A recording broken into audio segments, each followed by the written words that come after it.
Rain hammered the tin roof like impatient fingers. Neon flickered outside the roadside diner, painting the wet asphalt in shaky reds and blues. The door swung open with a gust and the smell of expensive cologne. Footsteps, polished leather, clicked on the checkered floor. Robert Vale walked in. You know his name. Everyone did. Billionaire. Tech king. The man whose signature could make a town breathe again. Or choke. He stood tall, a charcoal coat dripping at the hem, flanked by two assistants glued to their phones. His smile? Sharp. Like a blade hidden in velvet. Evelyn, the night shift waitress, didn't flinch. She was all soft edges, tired eyes, and a voice like warm tea. Booth or counter? Corner booth, Vale said, shaking Rain from his cuffs. Where I can see who enters and leaves. He said it casually, but his gaze was a scanner. He's Saturday. The assistant slid in, tapping away. At the counter, Emma, Evelyn's daughter, stacked plates with trembling hands she tried to hide. 19. Sharp ponytail. Quiet eyes. The kind of quiet that felt like wind before a storm. She poured black coffee. The steam curled like a question mark. You all right, honey? Evelyn murmured, passing. I'm fine, Emma whispered. She wasn't. Rent. Medical bills. That tight, breathless math that never added up. Vale glanced around the near-empty diner and laughed. A pleasant, television laugh. Charming place, he said to no one and everyone. His gaze snagged on the tip jar. Quarters, nickels, a lonely dollar. He smirked. Evelyn set down menus. Soup of the night is tomato basil. We've got a fresh batch. Coffee. Steak. Ray. Vale didn't look at her. And entertainment. Entertainment. Evelyn arched a brow. He pulled a pen, tapped the napkin. I keep a little puzzle. Something to pass the time when I'm off the clock. His pen scratched. He lifted the napkin like a magician about to reveal a dove. Win this, and I'll give you $100 million. Silence fell. Even the rain seemed to lean closer. Evelyn laughed softly.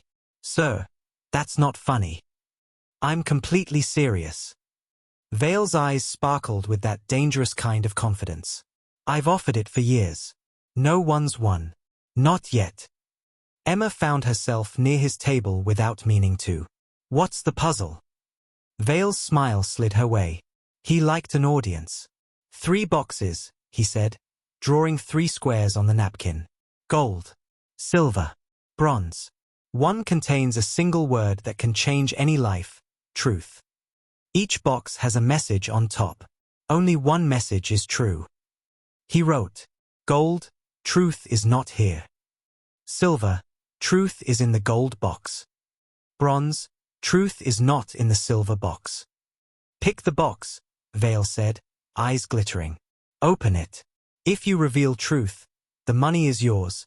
Wired, documented, legal. We'll sign whatever your lawyer needs. Win this, and I'll give you $100 million. He chuckled. You won't. Emma felt the diner tilt. The old clock ticked louder. Somewhere, a coffee machine hissed like a sleeping dragon. Her father used to love riddles. Her father, John, who fixed floors and changed flickering bulbs at the school. Who once said, people hide answers in simple things, Listen to what isn't spoken. Can anyone try? Emma asked. Anyone, Vale said. But you get one choice. No takebacks. He glanced at the storm. You have until sunrise. The door rattled under the wind. The neon buzzed. Emma looked at the 3 messy squares and felt a strange calm settle, like snow falling. Sunrise. One night was all the time she had ever had anyway. She nodded. I'll try. Evelyn's hand found her wrist. Emma. Emma squeezed back. Mom, I've got this. Vale leaned in, amused. Then let the game begin. Silent moment. Would you have stepped forward? Or walked away and pretended you didn't hear? Emma has one night to solve a puzzle no one has solved. But the box isn't the real trap. The man is. The diner ran on 2 heartbeats. the clock over the register and the rain. Tick, rain, tick, rain. A lullaby for the desperate. Emma copied the napkin to a blank page, careful, slow. She wrote each message again as if the ink could confess something the first lines refused to show. Gold, truth is not here. Silver, truth is in the gold box. Bronze, truth is not in the silver box. Evelyn refilled Vale's coffee. He didn't touch it. He watched Emma, elbows on the table, fingers steepled. That smile stayed. Polite. Predatory. Do people usually argue first? Emma asked. They perform, Vale said. Confidence theater. They tell me their process. They hope I'll blink. And you don't, Emma said. I don't. He liked how that sounded. Emma inhaled the diner. Fried onions, old leather, lemon cleaner, wet wool. She felt the pen in her hand, the weight of every small moment life had given her. She heard kitchen clatter, the cook, Michael, humming off-key. She heard her mother's soft whisper, breathe, Em. Emma drew possibilities. If gold says, truth is not here, and that is true, then truth is in silver or bronze. If silver says, truth is in gold, that would be false. If bronze says, truth is not in silver, that could still be true. But only one message is true. Only one. She tried cases. Gold true? Then silver false, okay, and bronze. If gold is true, bronze says truth is not in silver, which would also be true, because truth would be in bronze. That makes two true messages. Not allowed. So gold cannot be true. She tried silver true. If silver says truth is in gold and is true, truth is in gold. Then gold's message truth is not here would be false, okay. Bronze says truth is not in silver, but truth is not in silver anyway, it's in gold, so bronze would be true too. That makes two truths again. Not allowed. So silver cannot be true. Only bronze can be true. If bronze is true, truth is not in the silver box, then truth is in gold or bronze. But if gold were true it would read truth is not here, which contradicts gold containing truth. So gold must be false. Silver must be false, we already know. That leaves bronze as the only true message, and truth cannot be in silver. So truth is in gold. Emma lifted her head. It's the gold box.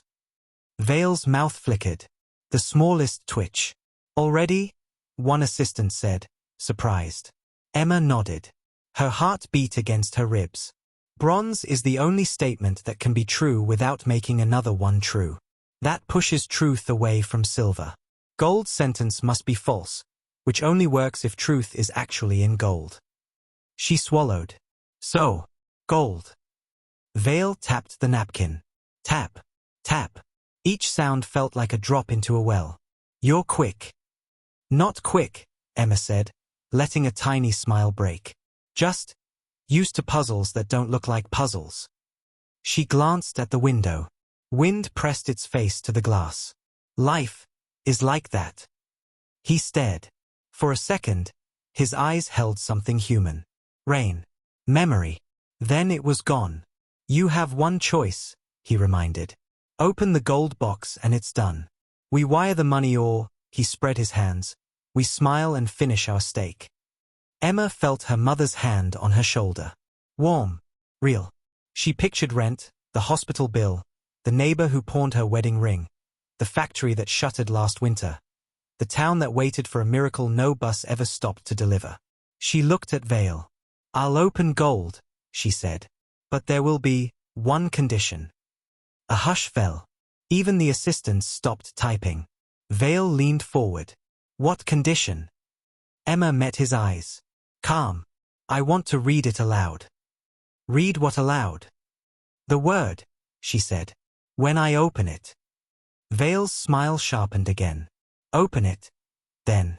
Let's see if your voice shakes. Silent moment. If this were you, would you open the box now? Or make him wait? Emma will open gold. But a single word can break a town or build one. What happens after the lid lifts? Vale's assistant slid 3 small boxes from a leather case. 1 gold, 1 silver, 1 bronze. They gleamed under the diner lights like three promises, each different, each dangerous. Props. Evelyn whispered. He travels with them, Michael muttered from the pass. That's weird, right? Sure, Evelyn breathed. The boxes were heavy, cold. You could hear the faintest click of metal as they touched the table. The gold one reflected Emma's face in a warped, liquid way, as if the future were hidden under a thin layer. Ask and it might show. Vale folded his hands. By all means. Emma's fingers trembled. She placed her palms against the gold lid and felt the chill. Suddenly, she remembered the last time she held something cold and metal. Her father's lunchbox the morning they sold it for cash. She remembered his smile, small and steady. We'll be okay, Em. Our pockets can be empty. Our hands don't have to be. She pressed the latch. Click. The diner exhaled. Someone's fork clinked. The neon outside steadied, as if the world held its breath the way you do when a coin spins and spins and spins. Emma lifted the lid. Inside lay a single white card, thick and clean. One word, printed in black. She rolled it between her fingers. Thick. The kind of paper rich people use to prove a point. Read it, Vale said softly. Emma looked at him. For a flash, he was not a billionaire. He was a boy who once needed to be seen. She could feel it, like heat from a stove you're not touching. Then he blinked, and the moment snapped. She raised the card. Her voice was steady, but her body hummed with electricity. Truth, she said, is this. She turned the card outward. It didn't say truth. It said, listen. The assistants frowned. Evelyn gasped. The cook leaned out, confused. Vale's face barely moved, just a microflicker in his left eye. Like a wire sparked under glass. Emma didn't lower the card. Listen, she repeated, softer now. That's the word. That, Vale said, measured, is a synonym for the point. No, Emma said. It is the point. She set the card down as carefully as a sleeping child. You tell a town you'll give 100 million if someone wins your game. For years, no one wins. But they all perform for you. They talk. They try to dazzle you with logic. They want to impress you. They don't hear themselves. Or each other. Or the people who actually need the help. Her eyes didn't leave his. Listen is the only word that can change any life. A ripple moved through the diner. The kind that starts in one person's chest and catches another. Evelyn's hand went to her mouth. Michael stood still in the pass, ladle suspended over soup. Vale's smile thinned. Clever speech. But the rules were clear. I chose gold, Emma said. The logic holds. The puzzle holds. You said you were legal about this. We are, his assistant said, already adjusting glasses, already worried. Emma nodded. Good. Because I accept the $100 million. Evelyn staggered into a chair. Emma. But, Emma said, and the word landed like a hammer on a bell, I don't want it. The diner blinked. I want you to put it where it was always meant to go, Emma continued quietly. The factory pension you froze. The clinic. The school roof that leaks. Scholarships for kids who work 2 jobs and still keep grades nobody bothers to see. Food for the church pantry that runs out by Thursday. Grants for small shops. Microloans with no tricks. Vale's eyes cooled. He did not like being told where his money went. Billionaires write stories with dollars. They do not like editors. You think, he said softly, you can tell me what to do with my own challenge. Emma held the card toward him. Listen. Or you can walk out, she said. And tomorrow, this napkin is in every paper. Win this and I'll give you $100 million, and the waitress's daughter did. Then the town will know who you listen to. She swallowed. Your lawyers, or your word. Silent moment. What would you do if your promise met a mirror? Vale reaches for the pen. But signing isn't surrender, unless something else is hidden in the ink. Dawn smudged the windows pale, the rain easing to a tired drizzle. The diner felt like a stage after the last note fades, quiet, expectant, the air still tasting of electricity. Vale's assistant produced a thin folder like a magician's scarf. Contracts. Clauses. Those little hidden doors rich people know how to open and close. Vale turned the gold box in his hand, thinking, the metal squeaking softly. You planned this, he said. Emma shook her head. I planned breakfast. He looked past her to Evelyn, who stood like a lighthouse, steady, eyes shining but unblinking. You taught her to be dangerous. Evelyn smiled, just a shadow. I taught her to be kind. The pen clicked. Vale poised it over the signature line. I can make it very difficult. You know that. Emma nodded. You can also make it very easy. Why should I? He leaned back, eyes narrowing. Tell me what I get. Maybe nothing, she said. Maybe you get to be the man you pretend to be in interviews. Silence. Not the heavy kind. The kind that invites truth out from under the bed. He tapped the paper. You chose gold because bronze had to be true. Good math. But why did you insist on reading the word aloud? Emma's eyes softened. Because people don't always believe what's silent. She glanced at her mother. And because my dad, John, used to say we're only as honest as the words we're brave enough to speak. Something changed in Vale's posture. Subtle.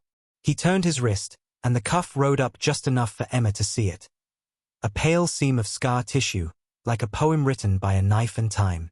Emma blinked. You were a dishwasher once, weren't you? His gaze snapped up. Sharp. Why would you say that? Hands, she said gently. They remember. That scar is from hot plates, corner of the sink. And the way you count seconds before you pick up a mug, dish pit rhythm. 3, 2, 1. She watched him exhale through his nose. You know what it's like to be invisible. That's why you carry the boxes. You need the world to keep proving you're seen. For the first time, his smile faltered into something like embarrassment. A boy, not a king. How do you know that? Listen, she said, thumbs rubbing the edge of the card. It's all there. He looked down at the signature line again. The ink glistened. He pressed the pen, and the nib squeaked across the paper. Wait, Emma said softly. He paused. I want a clause, she added. Transparent ledger. Anyone can see where the money goes. Community board votes, nurses, teachers, union guys, moms, grads. No photo ops unless they ask. And if the money helps this town breathe, you keep listening. Oh, he asked. Or the headline tomorrow is he offered truth for $100 million, then asked for a receipt. Emma's voice didn't sharpen. It softened. Don't be that man. Vale studied her. The assistants hovered in a different kind of panic. The one where power starts sliding, slow as a glass on a polished table. He scratched the clause in, hand surprisingly neat. He initialed it. He signed. The assistant notarized like he was stamping a passport into a country he didn't want to visit but had to. He slid the folder across. It made a whispering sound, paper on laminate, as if secrets were changing owners. Done, he said. The diner breathed again. Michael whooped so loud he startled himself. Evelyn's laugh broke and became a sob, then laughter again, then silence as she pressed her forehead to Emma's. For a moment, everything glowed. Even the cracked sugar jar looked like crystal. Vale stood. You played me, he said, not unkindly, not admiring, exactly, but changed. Emma shook her head. I asked you to be who you once needed. He put on his coat. Rain beaded on the shoulders like punctuation. At the door, he stopped. Turned. You could have kept the money. Emma nodded. I did. He frowned. In them, she said, pointing to the town beyond the glass. That's where it belongs. Silent moment. If you could move $100 million with one choice, where would you send it first? The contract is signed. The money is promised. But morning brings cameras, and a twist no one expects. Morning ripped the sky open in pink and gold, as if the sun had decided to applaud. News vans did what news vans do, multiplied. Tires hissed on wet roads. Microphones sprouted like dandelions. Voices sharpened. Emma, is it true? Evelyn, how does it feel? Mr. Vale, why this town? The diner transformed into a glittering trap. Flashes strobed. A low hum of generators added a bass line to the chatter. The town arrived in work boots and church shoes and pajama pants. People pressed faces to the glass, hungry for proof. Vale stepped in front of a camera with a face he wore for the world. This community deserves investment, he said, the script smooth. We are proud to. Emma watched from the doorway, arms crossed, the card in her pocket a small, steady weight. Listen. She walked past him to the steps where a girl about 8 stood, hair in messy braids, sweater too thin. The girl's name was Sophia, and her mom, Emma knew without being told, had 2 jobs and no car. Can I help? Sophia asked, voice like a bell. Emma crouched. Yes, she said. Pick someone you think should be on the board. Your teacher? Your neighbor? A nurse? Sophia's eyes widened. My bus driver. He knows everybody. Perfect, Emma said, grinning. You tell him he's drafted. A reporter turned. Emma, are you a financial expert? Emma laughed. No, I'm a daughter. He tilted his head. A daughter of? Of a woman who served 1,000 cups of coffee to people who never saw her hands. And of a man who could fix anything except his own luck. She looked toward the sky, a quick blink at a cloud, as if saying hi. Luck owes us nothing. People owe each other everything. The crowd murmured. You could feel it, the way words drop and send rings across a lake of hearts. Vale took a step toward her. Cameras pivoted. We'll assemble a proper board, he said, crisp. Work through due process. We have frameworks. Emma tilted her head. Do your frameworks listen? He hesitated. Not long. Just long enough to be a story. Yes, he said finally. They do now. For an hour, it was chaos. Good chaos. A teacher from the middle school hugged Evelyn so hard both of them swayed. Michael handed out free coffee. The mayor cried in a dignified way, which is to say he turned his back and touched his eyes and said, It's the rain. At 10:17 a.m., the money moved. There was no drumroll, just a series of pings on phones, quiet and stubborn, like distant church bells. An escrow fund with conditions. A public ledger link. A signed commitment with teeth. A reporter asked the question they always ask last. Emma, what will you do now? Emma looked around at the diner, at the corner where she studied for exams, at the booth where her dad once sketched a bird with a sugar packet trail.